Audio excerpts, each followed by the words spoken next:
Welcome to Heartbreak Revealed. Discover real stories of wives, betrayals, and shocking twists. Hit subscribe button and let's get to our story. I took one last serious look around the house to see if there was anything that I wanted or had missed. It became quickly apparent to me that I had not. What I normally took with me on these last-minute, unexpected business trips had been removed just like they would normally. I had told my wife of 18 years that I would once again park my company car at the airport just like I always did in the past. In truth, it was still at the office along with every other item that belonged to them. At the age of 50, having spent 18 years in management, I had just taken early retirement for two-thirds of the level that I would get if I stayed another 4 years. After taking full advantage of my share options, which I sold the very next market day, every year I would get very good performance bonuses. Instead of taking the cash, I had mine deposited by the corporation directly into my company's retirement account. That way, it was never part of my income. The bonus was never taxed, and the full amount went into my retirement. Over the years, that little trick had done quite well. As a result, my monthly retirement check would be a lot more than I currently brought home. My focus on directing my retirement funds investments in tech had paid off quite well. My retirement was now set up to be paid directly into my new account by direct payment.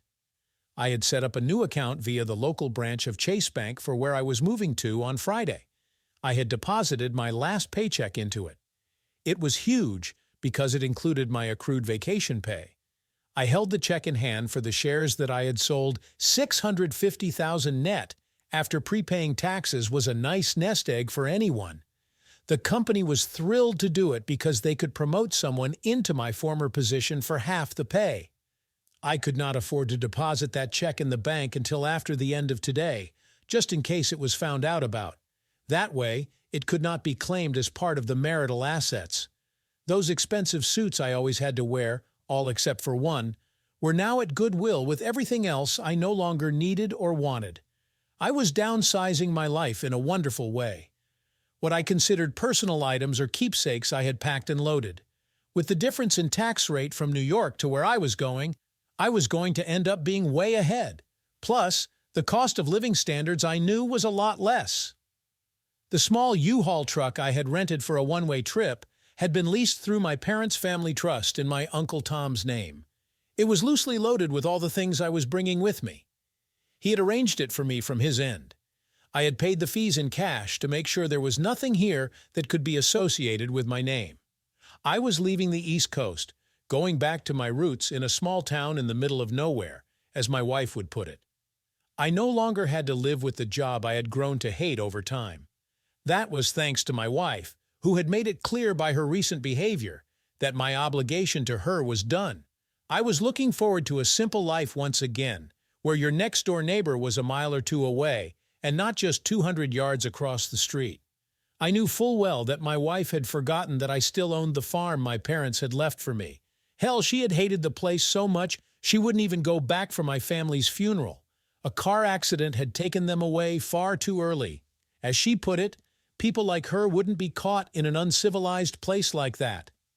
It had been that very thought of hers that had convinced me that what I was doing was being done in the right way. Yeah, I had married a stuck-up, self-centered snob who had always believed she was better than anyone else. I thought I had tamed her of her ways as our two daughters were growing up. Sadly, I learned the hard way in the last few months that I had not. It had me wondering if I ever truly had known Diane. Had I, like so many men who came into her life, bought the illusion she created for herself? Did she really know who she really was? It was now obvious that I never had. Thanks to Diane's own conduct, I had woken up and seen the reality of our relationship in a new light. As a result, I began putting things in order. My desires, wants, and my future had changed as a result. Surprisingly, I was filled for the most part with a feeling of contentment I had not felt in a long time. My freedom from the bondage that my life had become was going to have a hell of a cost on a lot of people. I had left the family estate in my parents' names, and had never closed out the family's trust after their death 5 years ago. I don't know why I hadn't done that, but considering what was starting to happen, it was now a major blessing. It could not be considered a marital asset since I had never accepted ownership. The only thing I had done with the farm was rent out the 15 acres of land to some of the local farmers who deposited their rent checks directly into the family trust account. I had left it untouched, deliberately. It was building a nice emergency fund when needed. With my knowledge, I could make my living repairing the tractors and heavy equipment instead of supervising the designing and building of them. A family relative was working on getting my parents' old homestead ready. I could stay with them until it was ready for living in again if I had to, so I was not worried about anything. I had called Diane, my wife, to remind her that I would be leaving on my business trip before she arrived home from hers. I also wanted to verify that she had not changed her airplane schedule. She said she was looking forward to being home after 2 weeks of being forced to live out of a suitcase. I had planned everything down to the minute. My 2 daughters and their husbands would be arriving 2 hours before her arrival home to throw the surprise birthday party we had conspired together to get it all done. One of my daughters had even invited her mother's boss and his spouse. All it took was me dropping the hint. His wife had said they would gladly come because her husband was always bragging about her accomplishments. This would give her a face to the lady she had heard so much about. None of my daughters knew how big of a surprise it really was going to be. Over 30 family members and friends were looking forward to coming for the potluck supper to help celebrate the wife's belated birthday. We were celebrating it late because her birthday had fallen while she was away with the rest of the management team she told us she had been sent with.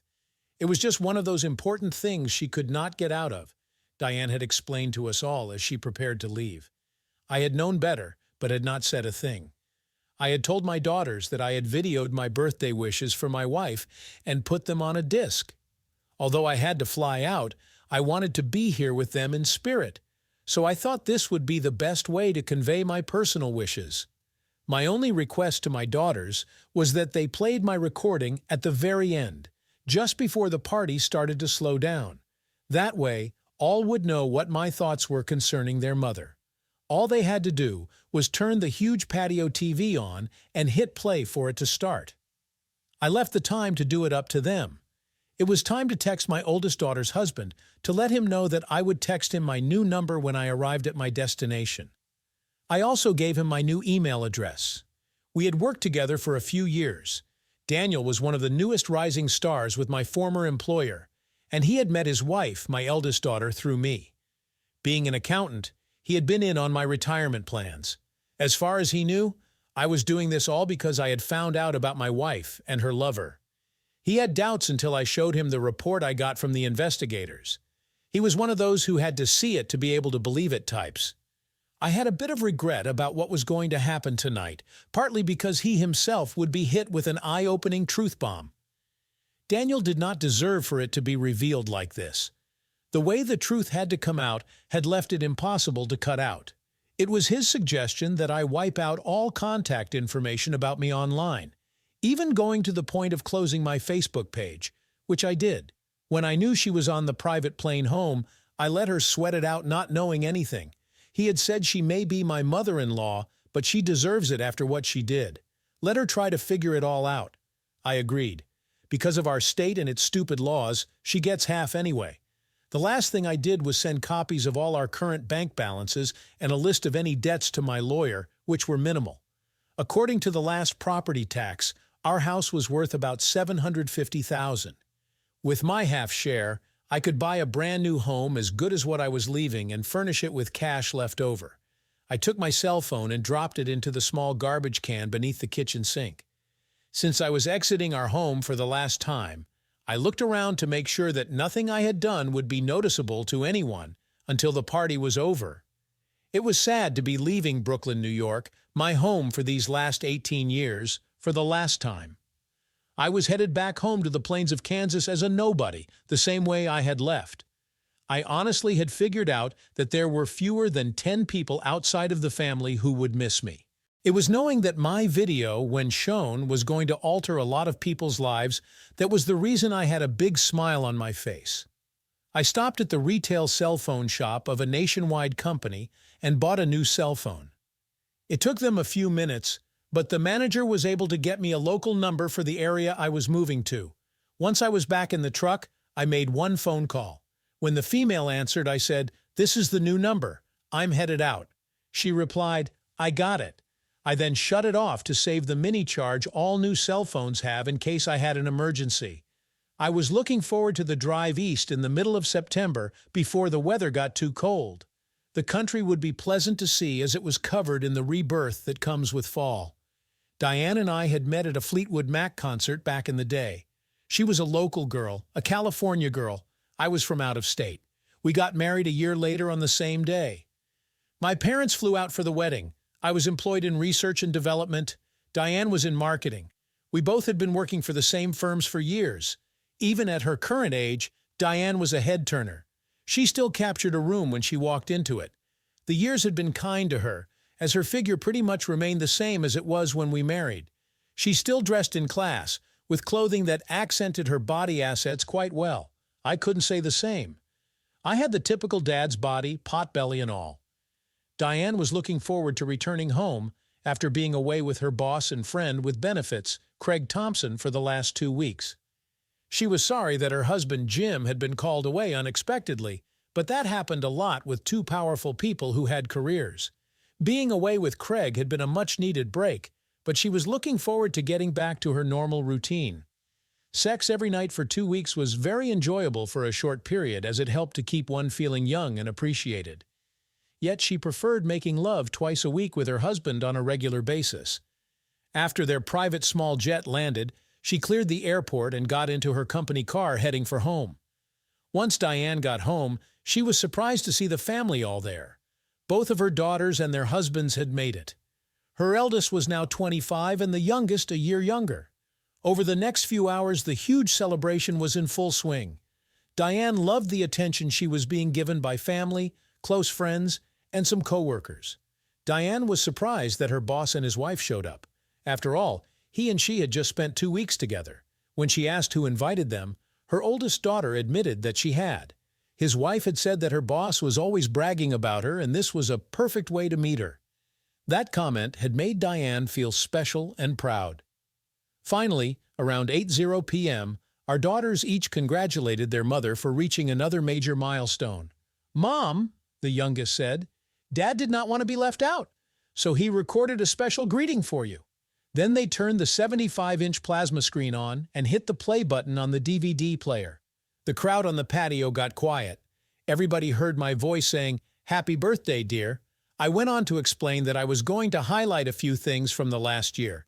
I highlighted a few humorous things before getting serious, like the birth of our first grandson and the marriage of our last single daughter, our last anniversary, and our plans for an upcoming second honeymoon. "It's been a busy year," I said. I believe that we as a couple were finally heading in a united direction. I was looking forward to doing romantic weekends like we did before the children came along. Then I came home from a trip overseas to find this little gem on our internal security system. It was an eye-opener for me because what I learned that day changed my whole world.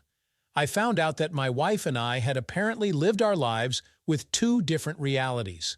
The 10-minute clip that started to play was of my wife and daughters talking about having friends with benefits on the side without their spouses knowing. It got very quiet as the clip was revealing their own comments about the time spent with their lovers, who they were, what it was like, what they had done with their lovers, and when, how each of the others had been protectors when needed by the one. I guess I must have been a bit shocked the first time I saw it because it seemed so unreal to me. For women, talking about their sexual conquests was not normal for me. I had had to watch it more than once to accept my new reality. It was interesting to hear how easy they thought it was to pull it off behind their spouse's back. Diane bragged that she was in her third friend with benefits relationship in the last 10 years. She said that each one had brought to her such different and exciting experiences until she was tired of them. She proudly proclaimed she was already shopping around for her fourth. Though not intentional, it was obvious that each of the women's husbands came across as being completely oblivious to how these women really viewed them. Keeping their spouses in line was easy. All they had to do was keep them believing that they were the most important thing in their lives. The details brought up about their playtime, as they called it, was quite revealing to some of their playmates' spouses who were also in attendance. For many, this would be a night to remember. I came back on the screen to say I had to wonder if they knew they were being recorded by our internal security system. If they had, then they had to have deliberately set me up. It had to be the sickest joke pulled on me in my life. If not, it said a lot about their true feeling towards their spouses. Just their words were not enough for me to believe what I had heard, I said, but it did create a bit of doubt. The next clip will show you what I found thanks to the investigators I hired. The second clip was of my wife and her boss's last business trip. It was taken over the first week of their 2-week stay. It caught it all the long hours laying naked on the beach, at the only beach that allowed it in Miami, Florida, the one hotel suite they shared at the Ritz-Carlton, the hotel's registry showing that they registered as Mr. and Mrs., their romantic horse and carriage ride around Central Park as they whispered sweet nothings to each other, those romantic dinners, the night boat ride around the cove, and their day of whale watching. To most who had no clue, it would come across as a couple on their honeymoon. By the time the video was done, everyone knew that I had been played like a fool more than once.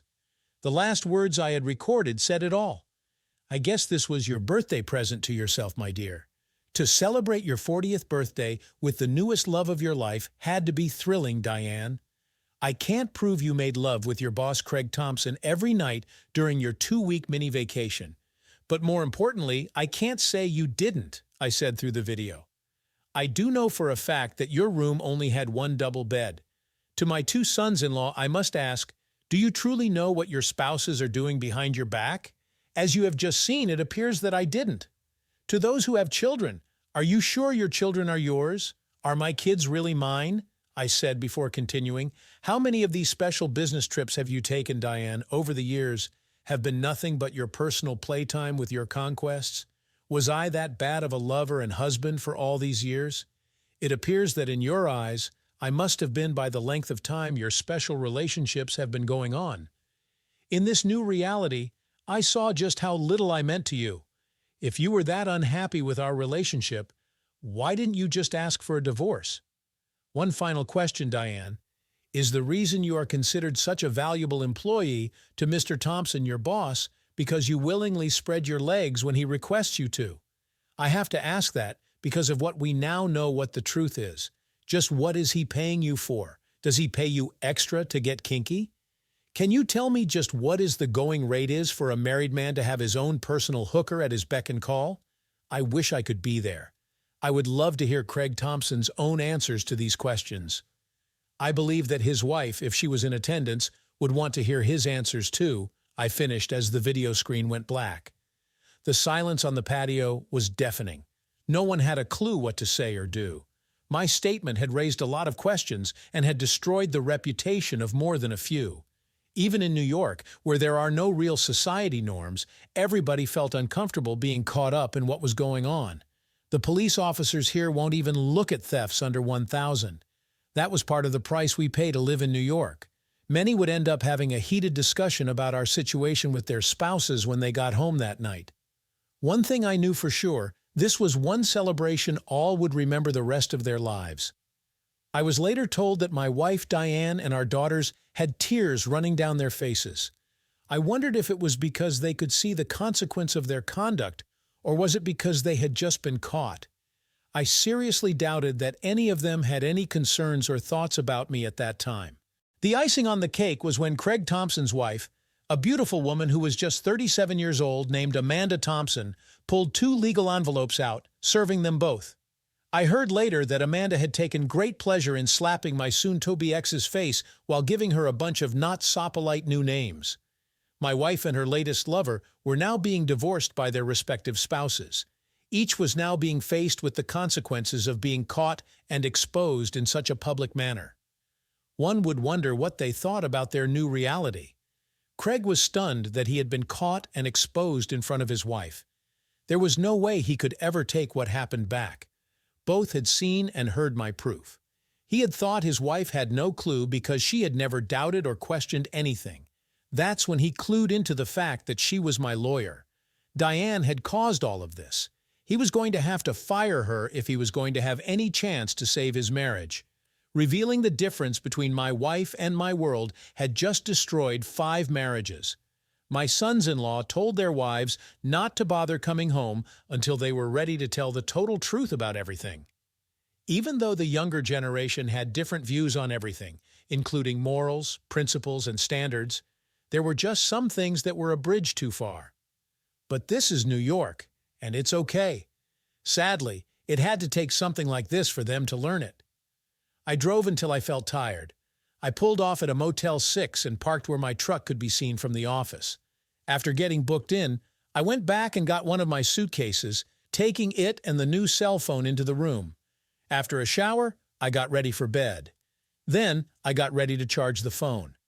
Curiosity caused me to turn it on to see if I had a message from the lady who had my number. I did. The text said, "Home from the party. Call me." Amanda, my divorce lawyer, answered before the third ring. "Hi, darling," I said as soon as she answered. "How did your day go?" "Better than we expected." Craig and I drove over to the house together at about 3. There were about 50 there in total. Everybody was in a really good mood. For 5 hours, the party went great. "You were right when you said they would not expect a thing," Amanda said. "Your wife, Diane, was thrilled being treated like she was the queen bee. Then, just as things were winding down, your daughters played your recorded video. As a result of what you revealed, I got 3 new clients for the firm, thanks to you," Amanda said, as she paused to catch her breath. "As soon as the video of your wife and daughters came on, they realized that they had forgotten to turn the internal security system off on that day. It was kind of funny to hear 4 women say, 'We are screwed,' at the same time." Amanda paused to laugh. Everyone was stunned to hear the 4 women openly discuss their friends with benefits relationships behind their spouses' back in such a casual and unconcerned way, Amanda said. Then the clip with our spouse's romantic adventure put it over the top. Everyone knew for sure that the first conversation they heard was true. "As soon as I served our spouses as everybody ran for cover, it was like someone yelled fire at your house. Your sons-in-law asked if I was a divorce lawyer. I said yes, that's why I served them both. I got 3 retainer checks on the spot. It now looks like your daughter's playmates' relationships may be headed to divorce too." "I drove Craig's company car home and left him there," Amanda explained joyfully. "Did they try to call me?" I asked. "After the mad rush to get the hell out of there by most of your friends and extended family, your wife did try to call you. We who were still there watched as she found your ringing cell phone in the garbage. That act of trashing your cell spoke volumes without saying a word. It was like you were telling your family you were done with them all," Amanda explained. My husband stood silent, not knowing just what to say, as he thought he was being so careful, Amanda said. Smiling, I responded, "The countdown is on. 6 months from the day we filed our divorces, it can be granted. I can't say I regret finding the conversation on the security systems, because without it, I would not have met you. Hopefully, it will go faster than we figure. Maybe they will be willing to resolve it all quickly without a fight." "Do you still want everything sold and turned to cash?" Amanda asked. "Yes, unless she can find a way to buy me out. With the exodus of people leaving New York, that might be a better option for me if that's the way she wants to go," I said. "Tomorrow, for her, the panic will set in. You're right. I would love to see her face when she finds out you're no longer with your former employer," Amanda said. "I will put my law practice up for sale tomorrow. I told my sister and her husband that you're on the way. He's looking forward to meeting you. He still believes it was your influence that got him his tractor dealership a few years back. This new reality that they have created for all of us has consequences that have just begun. I wonder if they still will be laughing about it all when we're done," I replied before saying goodbye. Diane was standing there, holding her husband's cell phone in her hands. She needed to tell him that Craig Thompson meant nothing to her. She wanted him to know that his 2 daughters were his. Then it finally sunk in he no longer cared what the truth was. This was his way of publicly letting everyone know that he was done with them all. She and her ongoing lies were to blame. She had been so self-centered that she had never thought about the consequences of getting caught. It's hard to admit to oneself that the fun, the excitement, and the sex she had gotten on the side, in the end, was not worth what it was going to cost. From this, there was no going back. Brooklyn was still a small town in a lot of ways. They may forgive, but they will never forget. There would always be whispers behind her back. Jim, with what he had done, had sent a message. He had just written them all out of his life, at least until he got over his anger, though it might take him a while. He always had forgiven her bad conduct in the past. Perhaps he would again. That was when Diane began to hold on to the belief that in time she would be able to get him to come back. Diane admitted to herself that she hadn't planned her lifestyle but had slowly evolved into it over the years. Being progressive-minded, it was normal for her to accept no responsibility and blame someone else. She never could see anything wrong in what she was doing. After all, no one was getting hurt. Having gotten away with it once, she soon found herself in a second. Craig Thompson was her third friend with benefits relationship. Until today, she had never believed she would be caught. Jim and she had been so busy with their careers that when they were home, they had always focused on each other, and in their own way, had left the world outside their front door. It had been her own stupidity that tipped him off. Now, because of her conduct, even her daughters were facing divorce. Diane was having a hard time figuring out why Jim had done it this way, instead of dealing with it privately like he always did. For him, this was so far beyond his character. Was what she had done in his eyes really that bad? After all, it did not hurt anyone. I thought back to when I had discovered the video of my wife and daughters talking about their extra activities 6 months ago. I never thought that it would lead to where I was now. Amanda and I had grown up less than 20 miles from each other, but because of our age, we had never met. I was out of high school before she even started. I had booked an appointment with her firm to start looking into the possibility of a divorce.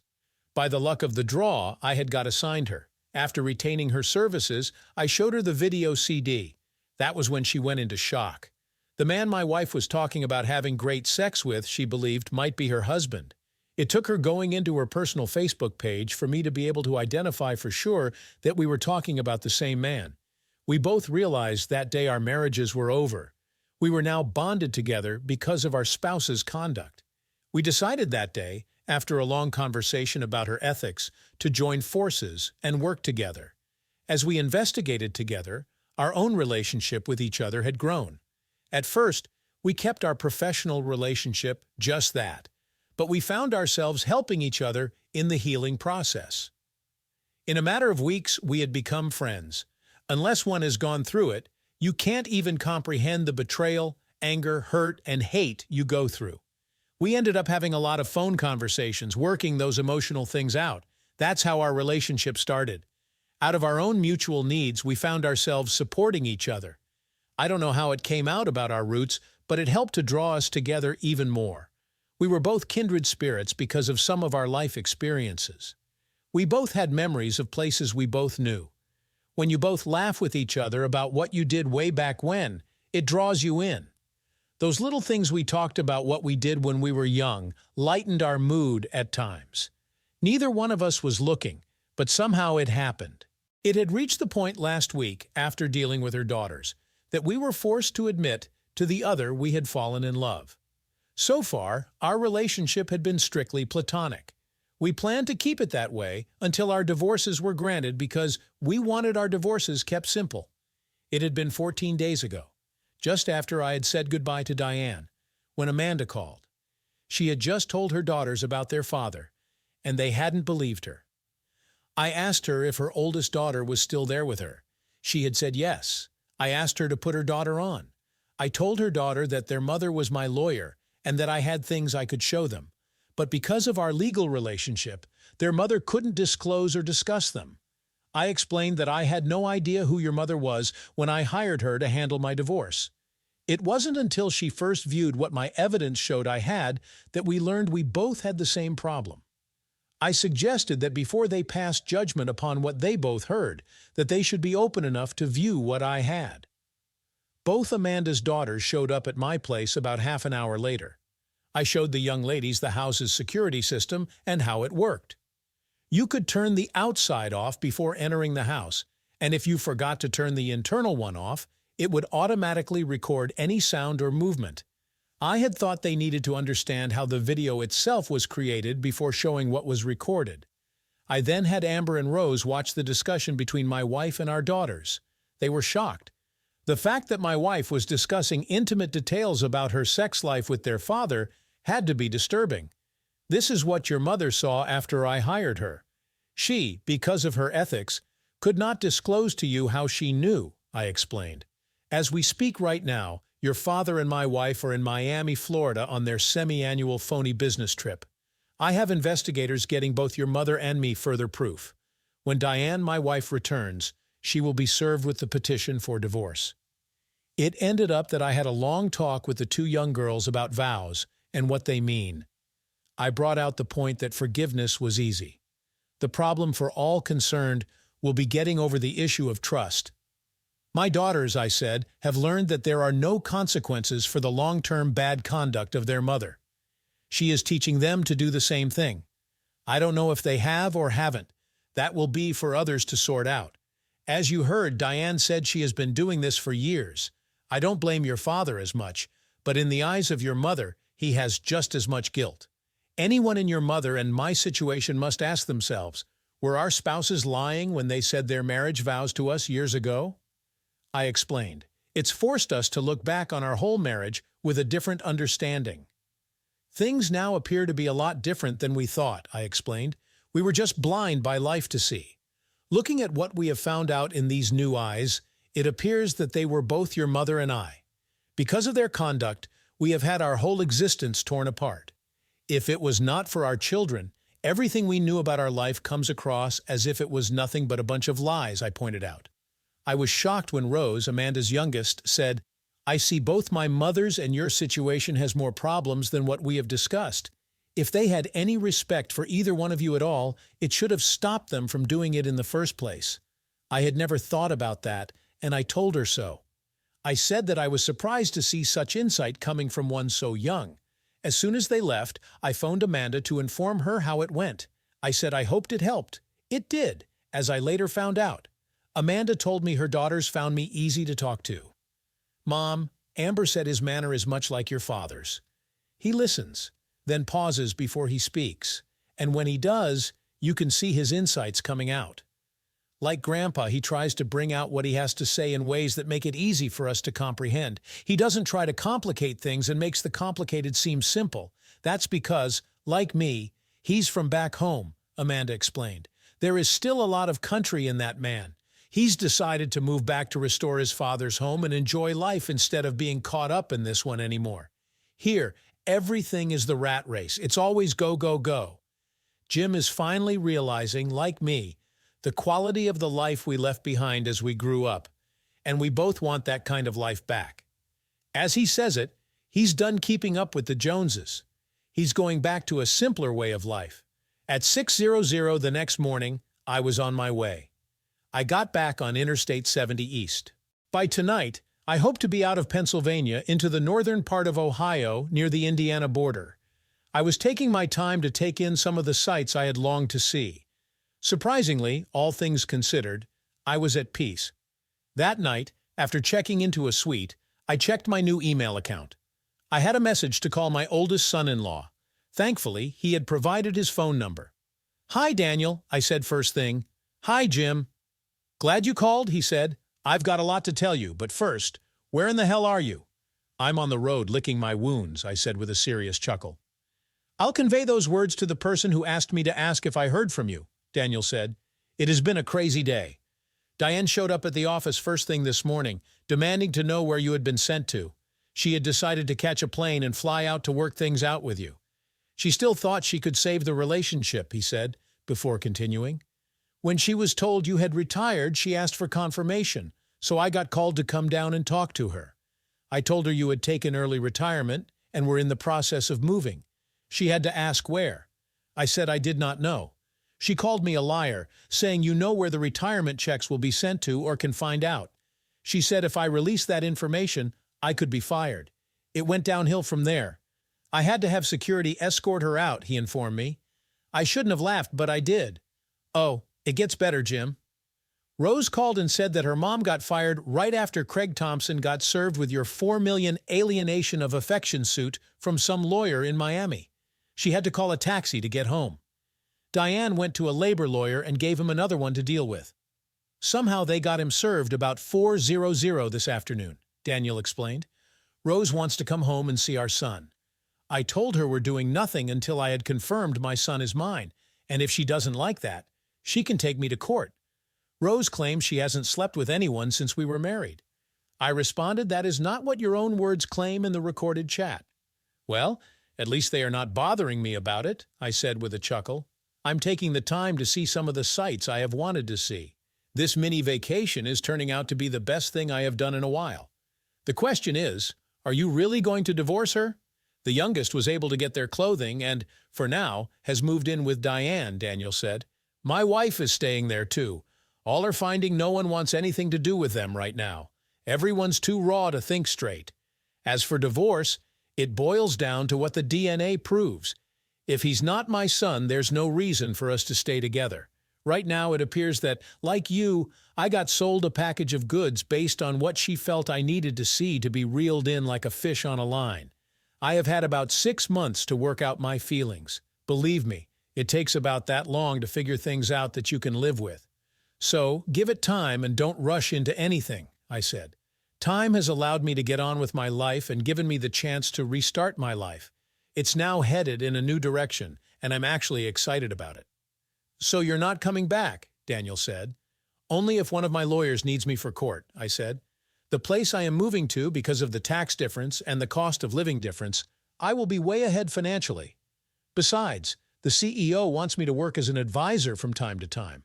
I can do that from my new home with a secured line in my computer, so I'll never be truly out of it, I told him. I was willing as long as I didn't have to wear a monkey suit or a tie. Well, Jim, they are already saying that they wish you were here, Daniel said. I learned that most would throw their ideas at you, and you would point out what would be good about it and what could be wrong. Is this your new cell phone number? Yes, it is. But for now, keep it to yourself, I said. Last thought. The next time you talk to Diane and she asks about me, tell her I said she can always go back to one of her other friends for benefits. After all, they all had accepted her used goods before. If she argues about it, just say, well, for the last 10 years, you have proven he was nothing but your backup plan. I didn't know it, but Daniel had recorded our conversation and sent it on to my wife and daughters. I would learn later that Diane had not been impressed. She thought I had no right to advise my son-in-law in anything. After all, I was just a man. My daughters were beginning to realize the cost of their following their mother's lifestyle choices. Each of their husbands wanted as little contact with them as possible. They were beginning to turn on their mother. The next call was to Amanda, who was excited to hear from me.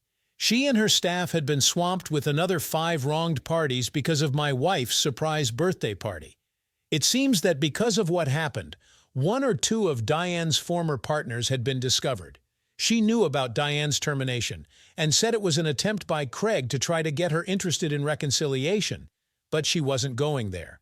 He doesn't realize it, but the board of directors of his company had already talked to her this evening explaining everything. Diane would be hired back and elevated in her position, and he would be demoted for using company assets for personal reasons.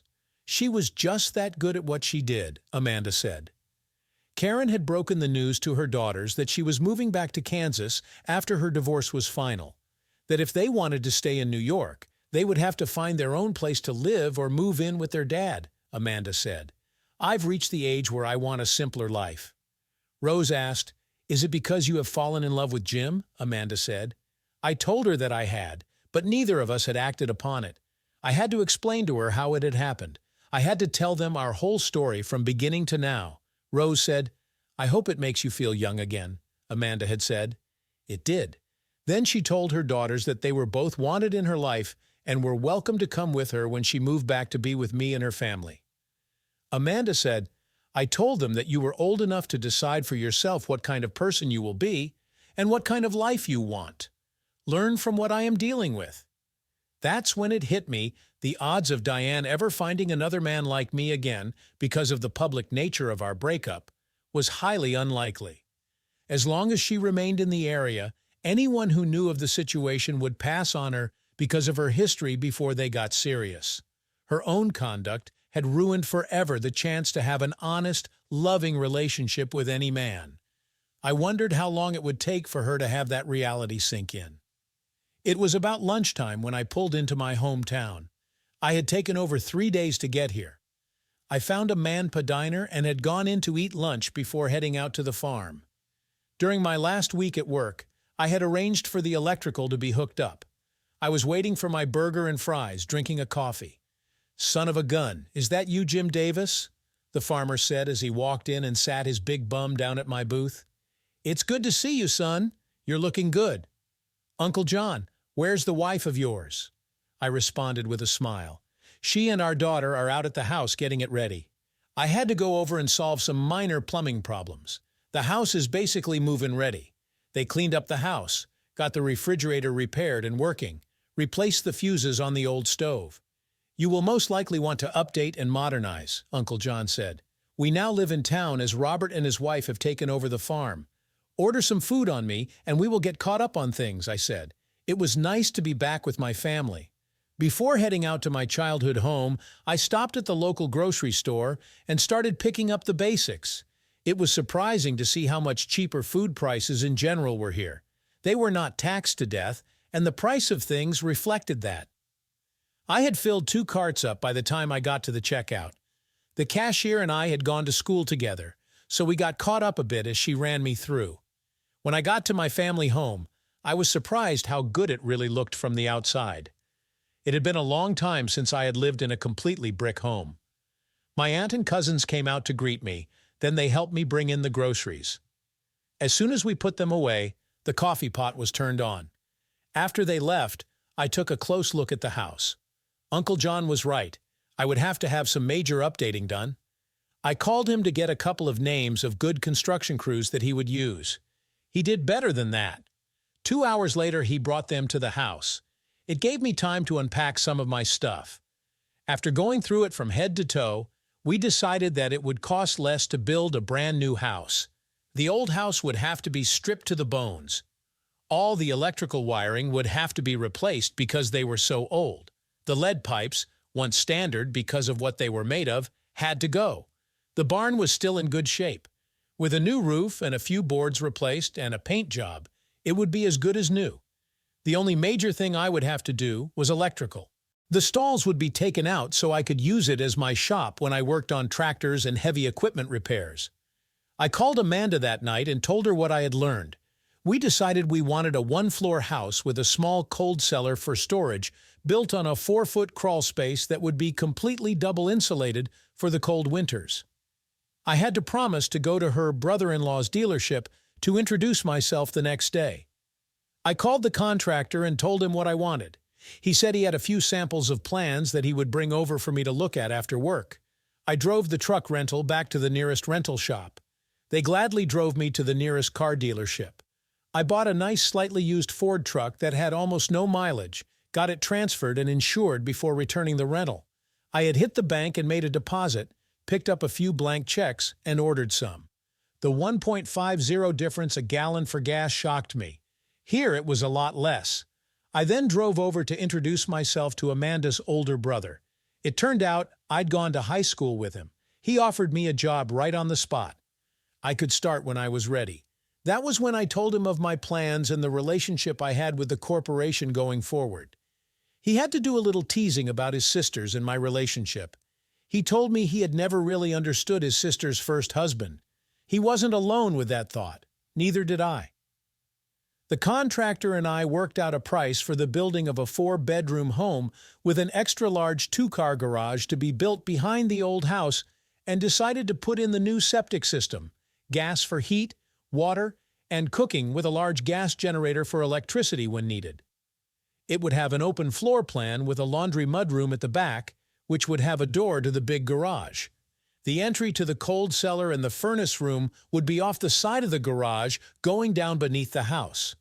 The 4-foot crawl space would be double insulated, including underneath the main floor.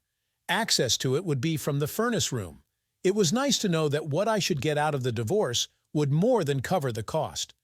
I had just finished talking to Amanda, letting her know that I touched base with her brother, and that I had signed the contract for the building of the new house, when Daniel called. "Diane has hired a private firm to find you, Jim," Daniel said. She still believes you two can work it out. There's nothing to work out. There is nothing left that I want. If we got back together, she'd just do the same again in a different way, I said. It's sad that someone so intelligent is incapable of seeing that simple truth. No wonder this country is so screwed up. I was surprised because Daniel got very quiet. I had to ask if he was still there. Yeah, I am, he said. It's just that your statement has made me look at things with a different view. Your statement is so simple that it is so profound. We have a lot of so-called brilliant people who can't see a simple truth. That's why we have so many problems in our government. They focus on what is in front of them. Being so intelligent, they cannot see what created the problem in the first place. The result is that whatever they do, it makes it worse, and it's always the other guy's fault. Daniel, your mother-in-law will never see what she did as the problem, I explained. I am the problem because of the way I am looking at it. My views are too old-fashioned for her to comprehend or understand. I'm not a progressive and not keeping up to date with what's now considered acceptable to them, and that's my fault. The night before my new home was to start being built, I was at the house packing my things into the barn. They had taken out all the stalls. We were putting in the electrical lighting and 110 plugs for my power tools. I was expecting to use the barn as my shop. Daniel called again to let me know he had just found out that Diane's PI had located me. I was seen by a local relative when they were in the same grocery store where I had first shopped. She had called my oldest daughter to tell her that I had been seen there. Daniel, I said, do me a favor. If Diane calls, tell her that I have been seen buying milk, eggs, bacon, butter, and flour at the local grocery store. Then inform her that if she shows up, she will be going home to New York all by herself. I will not even see her or talk to her. If that gets her off her ass, more power to you. The next day I got a call from Amanda saying, I will be at the apartment in 2 days. How do I get from the airport to the house? The next morning, I drove out to the county airport. They had only one runway with about a dozen small planes. At the same time, I realized that I would need to buy a place in town for her to set up her new practice. The problem was, we both would want to keep our relationship private until we got our divorces done. There was no way to avoid the gossip here in our community because Amanda and I were now too well known. It turned out that one of Amanda's new clients had rented out her brother's old house for the last 6 years, and it was now vacant. I would buy it from her and allow Amanda to live there until our divorces were granted. Once done, we would set up the office. That was a perfect solution for us all. On the day Amanda was to arrive, I was there at the airport before her plane landed. I was looking forward to seeing her. I had just gotten the keys to the house I was buying. When Amanda's plane landed, she quickly got out and ran into my arms. I have missed you so much, Amanda said as I held her tight. It's good to see you, my darling, I replied. We spent the next 3 days together. I had taken the time to show her around. We even drove to her sister's to meet her family. Amanda and her brother had a good talk while I got caught up with her sister-in-law. They all thought that the way Amanda and I had gotten together was unusual. In a lot of ways, it was quite romantic. Her sister-in-law told me a few secrets about my new love. I was not surprised by what I learned, and it filled in a lot of blanks. We had to take our time to keep our emotions in check because of our divorces. Amanda was not just beautiful, she had a high IQ that was higher than mine. It was a humbling experience for me to find a lady who was interested in me for who I am, not for what she could get. The biggest thing I learned from her was that we shared common values. It had been a few weeks since I had spoken to my daughters, so I decided to give them a call. I was curious how they were doing since the bomb had dropped. It would have been a huge wake-up call for them all. My eldest answered on the 3rd ring. "Hi, Dad," Kathy said. "Hi, Kathy. How are you doing?" I asked. "Life is now busy, but good," Kathy said. "It has not been easy trying to get through it all. It seems you were the glue that held everything together. We are sorry. Daniel and I want to apologize to you. Our mother told us you had discovered her having an affair, but we didn't believe her. For that, we are truly sorry." "Well, you had no reason to," I replied.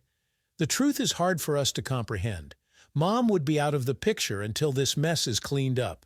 I can't believe that in the back of my mind I knew she was lying about her trips, but I never thought she would go that far. It had to be a lot worse for you. I guess it says a lot about all of us. You are the victim of her game. Why did you feel you had to make it so public? I am sorry you feel that way, Kathy, I said. I didn't do it to hurt you or your sister, but you have to remember that your mother is a master at deceit. Look what she did to me. There is no other way she could see the truth. I was going to end up as another victim if I didn't. You have to learn to live with the consequences of your actions. Your mother and I never agreed on anything, but she made sure I paid for the sins I didn't commit. She destroyed my faith in her, and she did the same to you. Your mother and her own sisters will lie to cover it up. That's why I did it. Did you have to destroy our lives? Kathy asked. You and Mom both took it out on us. We never had any idea what you were doing. You have to know that. The truth is that she could have ended it all before the bomb dropped, but she didn't. She just continued to lie. That was my reality, I said. She made it that way. I never had a choice in what she did to me. Now you know what it is like to be the victim. Dad, you could have handled it better, Kathy said. You were just as bad as Mom. Kathy, you're right, I could have. But would I have had the guts to do what was needed? She didn't care. Your mom knew what she was doing was wrong. I have spent 18 years married to her, and the truth is that your mother never loved me. I just found out what a fool I was. Your mother has a heart of stone. She did this to us. You have to know that, I explained. The only reason you are here is because she is lying to you. You and your sister are too young to understand, but now you know what it is like to be betrayed. I have had to deal with this for a long time. I am sorry you have to pay for her mistakes. Why did you do this to us? Kathy asked. You should have just divorced her. It was a hard decision. I had to take action to protect you and your sister. I could not let her destroy us. She destroyed us, I said. I had no choice. Dad, you didn't have to do it, Kathy said. You could have just divorced her. No, I couldn't. You have to know that, I explained. Your mom was a master at deceit. She would have destroyed me in the process. She did everything to make sure she would come out ahead. I was going to end up as another victim. I had to protect you and your sister. I couldn't let her destroy us. I had to protect you. Dad, I understand. I'm sorry you had to go through this. I'm sorry for what she did to you. I hope you can find some peace. I love you, Kathy said. I love you too, Kathy. Take care, I said before hanging up. Amanda and I were together at last. We had finally found each other. We had both been through so much, but we were stronger because of it. Our love was real, and it was worth fighting for. We were going to build a new life together. It was time to move on from the past and focus on the future. We were ready for whatever life had in store for us. Together, we could overcome anything. Our love was unbreakable.